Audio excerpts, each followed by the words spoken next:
Assalamualaikum warahmatullahi wabarakatuh. Alhamdulillah, nahmaduhu wa nasta'inuhu wa nastaghfiruh wa na'udzu billahi min syururi anfusina wa sayyiati a'malina. May yahdihillahu fala mudilla lahu wa may yudlilhu fala hadiya lahu. Amma ba'du. Rabbi shrah li sadri wa yassir li amri wahlul 'uqdatam min lisani yafqahu qawli. Allahumma shalli ala Muhammad wa ala ali Muhammad. Pemirsa, shaimin, shaimat, Bapak Ibu yang dirahmati Allah Subhanahu wa taala. Kita sebagai manusia tidak layaknya atau tidak ubahnya seperti seorang penyelam di tengah laut.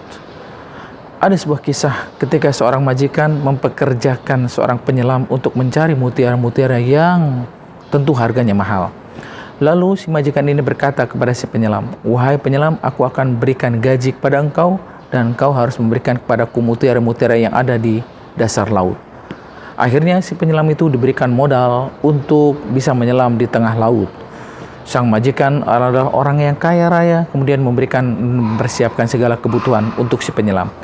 Lalu ketika berada di tengah laut, si penyelam itu akan melakukan pekerjaan yang diminta oleh majikan sebagai orang yang memberikan gaji nantinya setelah dia melakukan tugasnya. Ketika dia menyelam di dasar laut, si penyelam ini ternyata melihat indahnya di dasar laut dengan berbagai macam ikan yang selalu menghiasi di kelopak matanya, dan seolah-olah terumbu-terumbu karang memanggil-manggil untuk mendekatinya. Padahal tugas yang diembannya sebagai seorang penyelam adalah mencari mutiara-mutiara. Tanpa disadari, sesungguhnya gas oksigen yang dia bawa di belakang punggungnya sudah menipis. Walhasil, dia harus kembali naik ke atas laut. Padahal saat itu dia diminta oleh majikannya untuk mencari mutiara-mutiara, dan hasilnya tidak memuaskan. Artinya tidak mendapatkan mutiara yang harus dicari di dasar laut tersebut.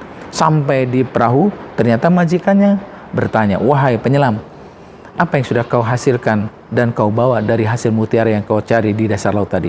Si penyelam ini berkata, "Wahai majikan, aku lupa. Sehingga pada saat di dasar laut aku asik melihat ikan-ikan yang berwarna-warni.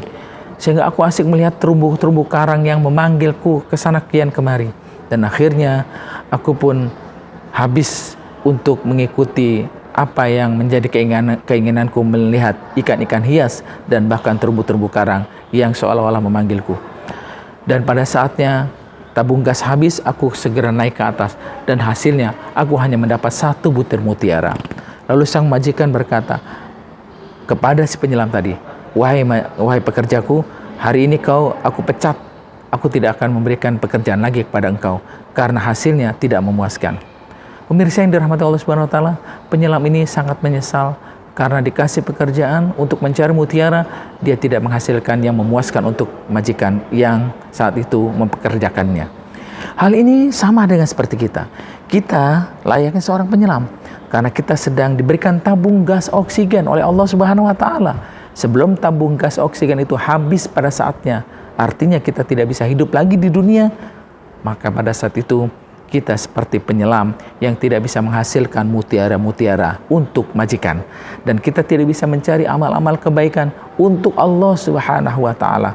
Padahal kesempatan pada saat itu bisa diraih untuk mencari mutiara-mutiara yang banyak dan menghasilkan untuk gaji penyelam tersebut. Sementara dia tidak mau melaksanakan dengan sebaik-baiknya, akhirnya menyia-nyiakan waktu berada di dasar laut. Begitu juga manusianya, ketika hidup di dunia, dia asik terlena dengan hiruk pikuk dunia, asik dengan indah gemerlapnya dunia, sehingga pada saatnya ibadah dia lalaikan, sehingga pada saatnya dia harus mencari amal-amal kebaikan sebanyak-banyaknya, dia hanya meraih amal ibadah sedikit-dikitnya. Akhirnya orang tersebut berkata, ya laitani qaddamtu li hayati. Alangkah ruginya ketika aku hidup di dunia tidak aku gunakan dengan sebaik-baiknya. Layaknya seperti seorang pekerja yang sebagai profesinya penyelam untuk mencari mutiara-mutiara, dia tidak mendapatkan hasil yang baik. Artinya manusia yang hidup di dunia yang satu itu bisa mencari amal-amal kebaikan sebanyak-banyaknya, dia sia-siakan untuk tidak dicari sebanyak-banyaknya. Padahal perintah Allah Subhanahu wa taala, dapatkanlah, carilah karunia Allah sebanyak-banyaknya untuk bekal kita kembali kepada Allah Subhanahu wa taala. Pemirsa yang dirahmati Allah Subhanahu wa taala, mudah-mudahan jangan sampai menyesal di hari kemudian pada saat kita wafat dan kembali kepada Allah Subhanahu wa taala tanpa membawa amal kebaikan, seperti layaknya penyelam yang menyia-nyiakan waktu tabung gasnya diberikan untuk menyelam hidup di dasar laut tetapi tidak digunakan dengan sebaik-baiknya. Kita hidup di dunia tanpa harus membayar untuk menghirup udara bebas dengan menggunakan tabung gas, sementara kita bisa menghirup udara dengan bebas. Pemirsa yang dirahmati Allah Subhanahu wa taala, mari sama-sama kita renungkan kisah tadi agar kita tidak menyesal seperti seorang penyelam. Dan kita akhiri dengan ucapan alhamdulillahirabbil alamin. Subhanakallahumma wa bihamdika asyhadu an la ilaha illa anta astaghfiruka wa atubu ilaik. Assalamualaikum warahmatullahi wabarakatuh.